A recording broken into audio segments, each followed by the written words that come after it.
Amazing. Well, hey, Casey, thank you so much. So why don't we just kind of start off? Would love to hear about what you're building. I'm founder CEO of Hubley Surgical, and we have an auto stop technology that has been demonstrated to be 100% effective in the surgical setting. Basically, we have drills that stop automatically upon breaking through the skull or other bone to prevent plunge injuries. That is incredible. Whenever I'm obsessed with the Pit right now. Have you seen it? hmm I actually have not seen it, but I think I know where Okay. you're going with this. Well, it's an incredible show. You should watch it. But whenever I see people do, especially like neurosurgery, Yeah. and they're supposed to just like drill into the head and stop Yep. by feel, I'm almost just like, how do people live with that type of risk? How does that actually happen? I know. Well, the standard of care is for emergency neurosurgery is a hand crank drill, and they use that in the pit. I had when that episode came out, I had like everyone I've ever met text me Yeah. about it. So I have to get an into the HBO writers' room and let them know that they're out of date. Well, this podcast will not help with that. Maybe one day. But I can't wait to see you on TV. But Casey, tell me how'd you get started? How'd you come up with this idea? So my background, I was at undergrad at Northwestern. I was studying neuroscience, computer science, planning to get a PhD. This was about 8 years ago now. So while I was there, my grandfather's Parkinson's disease became very progressed. And so as a family, we explored DBS, deep brain stimulation, as a highly effective surgical treatment for Parkinson's. But we ended up electing not to move as a family, not to move forward with the treatment because it has a really high complication rate. Oh And wow. so it was in learning about that procedure from the patient side that I learned that for DBS, surgeons are drilling up to 10 holes in a patient's skull, and they're just relying on feel to kind of estimate when to stop drilling when they've broken through that skull. And so um, my background noise is a little loud. um, I have a kid too. She's actually sitting right here, but she's being very quiet. Yours is better behaved than mine is right now. But I totally get it.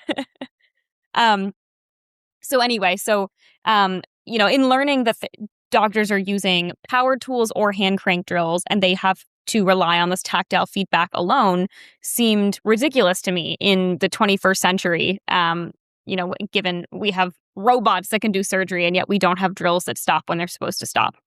So I teamed up with the chief neurosurgery resident at Northwestern Hospital, and he independently said, we're using these hand crank drills in the ICU, and it's junior residents who are primarily doing the procedure for emergency neurosurgery.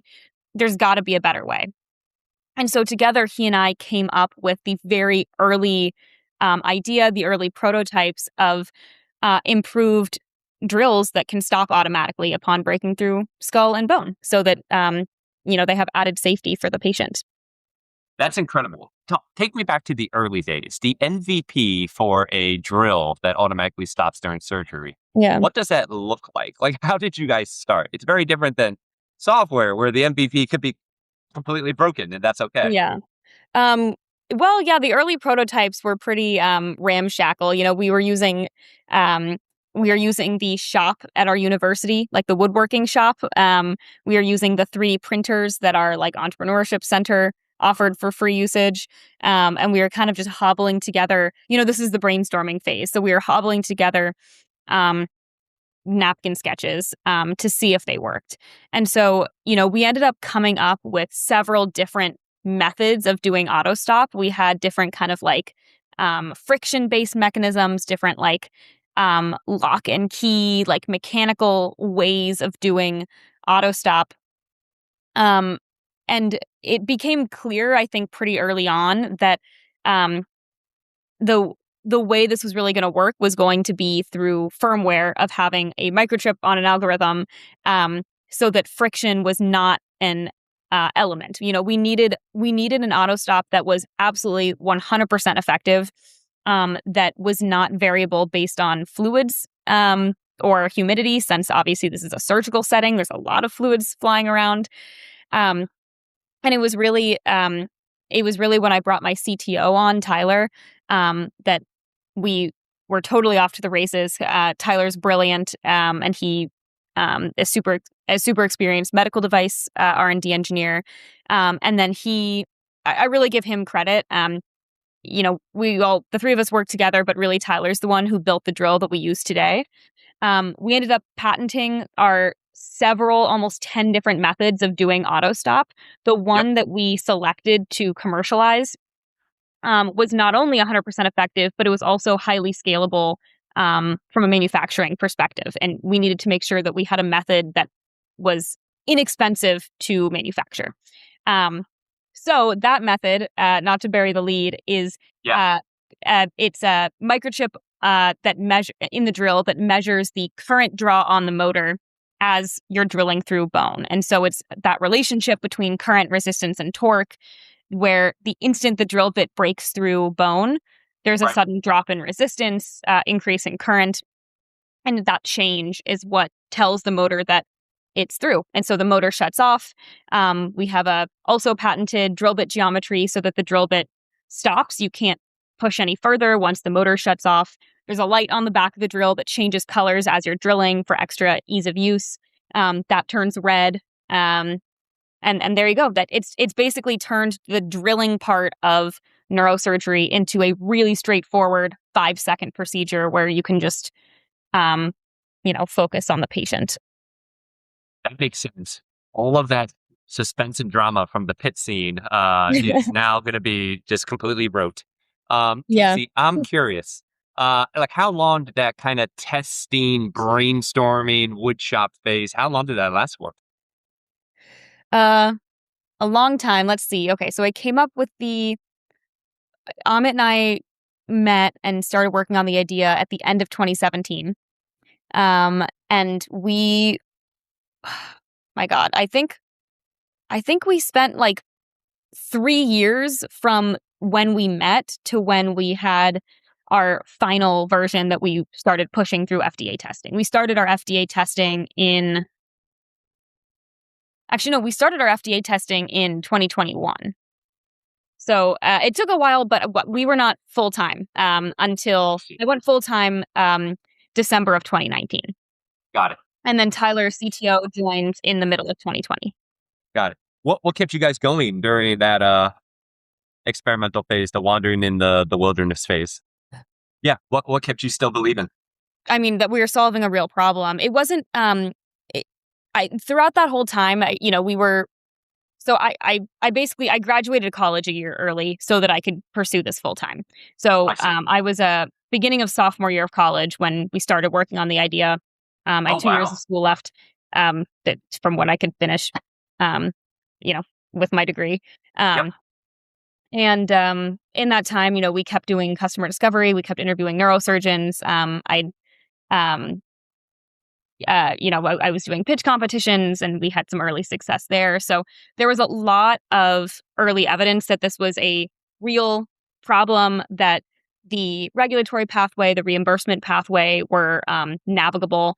And so, and then the technical problem was fun. It was, and we came up with several. So, okay, I actually, the story's a little bit more convoluted. We did have a final MVP ready to go by the end of 2019. Okay. And we paused R&D. We were ready to go into FDA testing. I started fundraising. I did an accelerator in the Bay Area. Our demo day was May of 2020. As you might imagine, with the pandemic, we delayed demo day. We pushed it back. It became virtual in, I think, September of 2020. Anyway, so I pushed off the fundraise for several months. We were kind of operating on tiny grants during that 6-month time to keep moving the business forward and start looking at optimizing for manufacturability. In October of 2020, right after the demo day, I lined up 50 investor meetings for myself. And I remember that I got number 3 meeting number 3 was a yes. Meeting number 6 was a yes. And then I got Oh, wow. 44 no's in a row. You remember the specific meetings. That's incredible. I remember it was very salient because getting, by the end of the 50 meetings, like I had run out of people to pitch. Like usually, obviously I've raised a lot of money since then, and how it works is, you get yeses, and then those people introduce you to more people, and so on and so forth. So I got to the end of the 50 meetings, and I was like, I don't know what to do. I failed to raise the round. And so we don't have enough money to do all of our FDA testing, which requires a lot of upfront capital. Yep. And I'd always asked for feedback from all the investors. They all said I was too early. I went back to them and I said, listen, I have been unable to raise this round. I need genuine feedback from you. Clearly, you took this meeting knowing what stage we're at. So there's a world in which we wouldn't have been too early. What if you had to give me any other feedback other than we're too early, what would that feedback be? And I got different answers. But the one thing that kept popping up over and over again was that they thought that our COGS were too high. They were like, you need to price your product higher to get a margin that makes sense. And in this day and age, in COVID, hospitals are very cost constrained. You're not going to be able. They're like, I just don't think it's going to work. I don't think you're going to be able to get that much of a premium. And if you have to reduce your costs down, then your margins aren't good enough for a med device company. Yeah. So Tyler and I went back to the drawing board at the very end of 2020, and Tyler reinvented the drill with that current monitoring algorithm, and that cut our COGS by 80%. And so we are now able to tell investors, like, you're right, because of COVID especially, hospitals are especially cost constrained right now. Yeah. We are able to get we don't have to have such a high, we don't need to be 4x the price of the existing standards. We can have still get a premium and have fantastic margins, and there's room to discount if we need to, and we'll still be making great margins.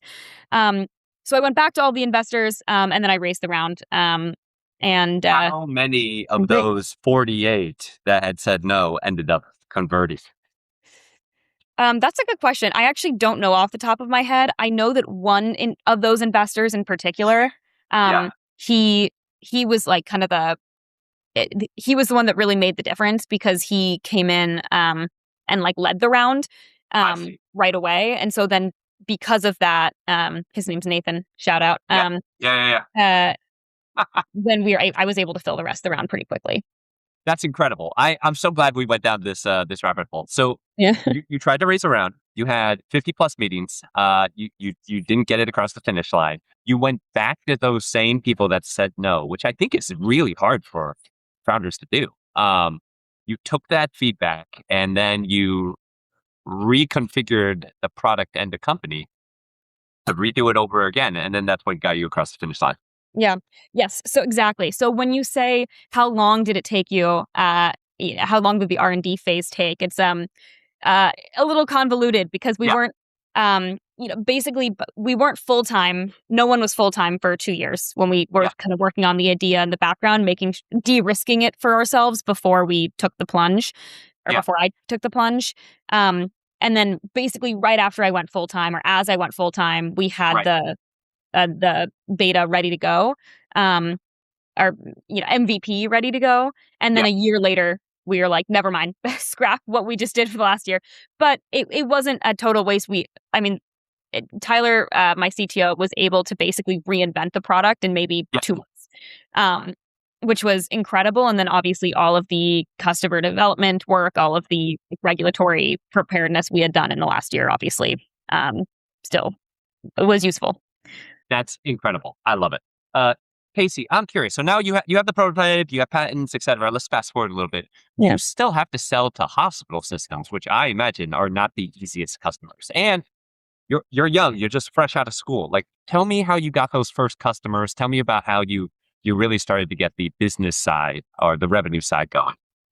Yes, I mean, it really helps that my co-founder, Amit, is a neurosurgeon. So we really started off by, all of that customer discovery we had done had started off with Amit talking to his buddies. And then they all went to residency or med school together and I had been speaking to all of these people. I had been showing up at neurosurgery conferences. This is before the company had any money. So I would just show up in Scottsdale and just walk into the conference and just start talking to people. So You would just walk in. You wouldn't have a ticket. Yeah. I love it. Great. Yeah, I stayed with at this one particular conference. I to save money on everything. I just paid for my flights, and then I stayed with my high school friend's grandma who had retired to Scottsdale, and I just walked into the conference, and no one stopped me. Amazing. And and that was how I got a lot of early feedback, and all of that feedback informed the development. We could have done any feature for the product, and we kind of distilled down exactly what features we needed to have versus what features were nice to have, but were not additional, not significant cogs, so that it would, we were figuring that out along the way. Right. So that was how I had my early network of, let's call them waitlist customers. We had all of these surgeons that I had met through my co-founder Amit, or through just cold reaching out, or like cold talking to people at conferences, who were really, really excited and said, "Yeah, you're solving a real problem. Let me know how you progress." And I think that was kind of neat for them as well to, like, when I first started doing this, I was 18, and they were like, "Oh, you're just like an 18-year-old engineering student." And now they've been able to see that grow into a real company that's generating millions in revenue and selling, saving thousands of patients. So it's cool. Wow, that's amazing. Casey, I'm curious now. You've been through a lot of ups and downs, just like any founder. Mm-hmm. What's been like the biggest or maybe hardest lesson that you've learned?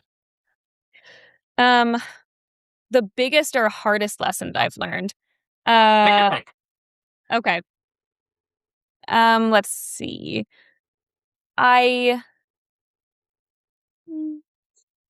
I think I don't know. I think that in the beginning I was very receptive to I still am very receptive to feedback. One thing that I had to learn was, you're going to get a lot, especially as a founder, you're going to get a lot of conflicting advice from a lot of different people, and figuring out distilling that down into, exactly at how many times you need to hear something before you say, okay, that's enough data. I'm going to completely radically make this change. Or, choosing your mentors, choosing who's going to be on your advisory board or your board of directors. I think that's been, I guess, a soft skill that I've developed over time. And I think, again, at the beginning, I was like, I want all the advice, and I was like very ready to listen to everyone. And then as soon as I started getting conflicting advice, I was like, okay, I'm going to have to make some choices here.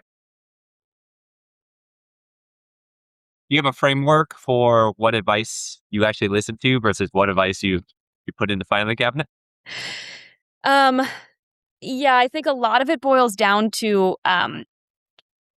has this person done this before? So, when it comes to like fundraising advice, I pretty much only listen to founders who have successfully fundraised, or investors, and investors who don't have a conflict of interest. So an investor who, like, I love, some of my favorite investors are people who were medical device investors for a long time, and now they've, like, I'm thinking of one woman, now she's moved on to a fund that only does longevity, end of life, or like digital healthcare kind of.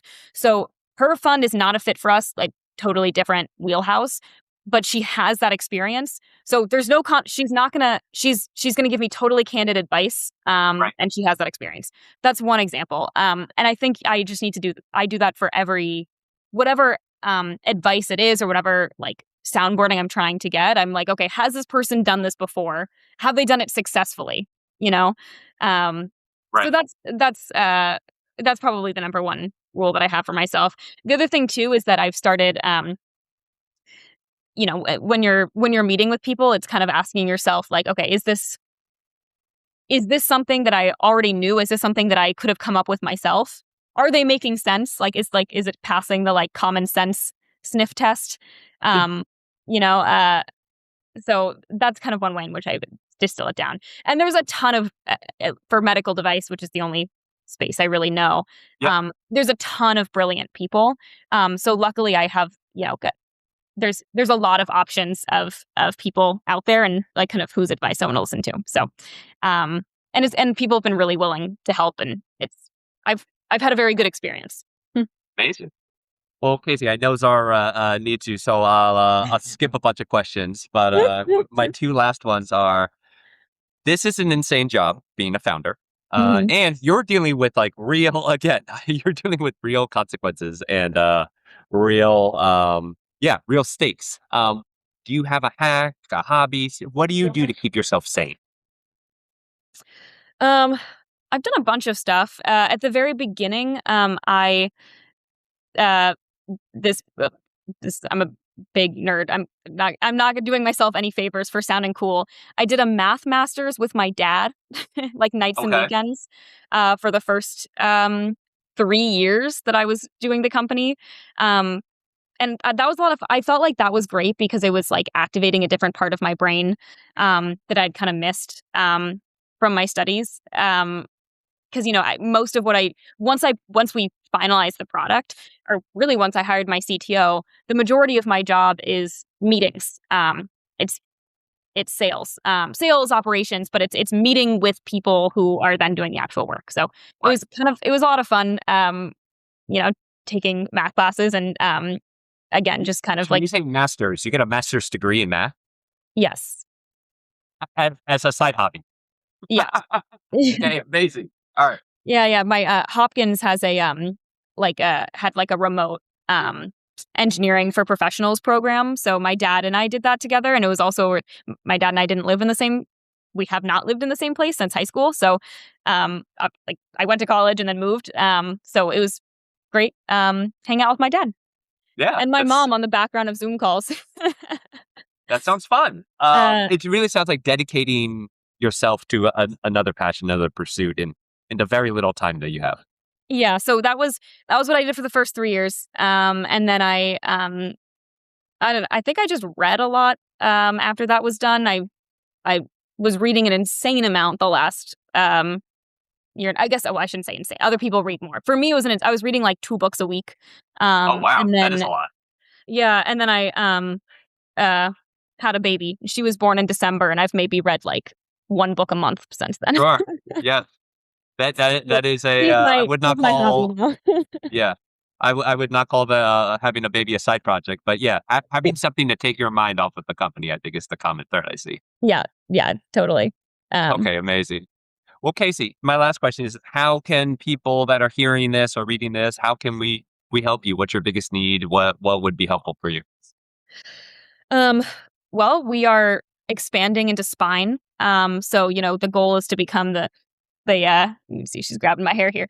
The goal is to become the standard of care for our auto stop safety technology, to become the standard of care for neurospine procedures. And we're FDA cleared for cranial and for spinal decompression. So any introductions to neuro or spine surgeons or anyone who works at a hospital in that space, I'd love to talk to them and provide some free medical education on what our drill is and see if they're interested. Sounds good. Okay, cool. Got it. No, that's incredible. And you're multitasking right now. So we're very grateful for this. Sorry. Usually I should have had the bottle like next to me ready to go, but hey, I've been in this situation a million times. So don't worry about it. It's very cute. Hey. She also might just be bored. It's possible. Yeah, I get it. That's me on half my Zooms. Oh my gosh. Oh, you're so happy. You just like attention.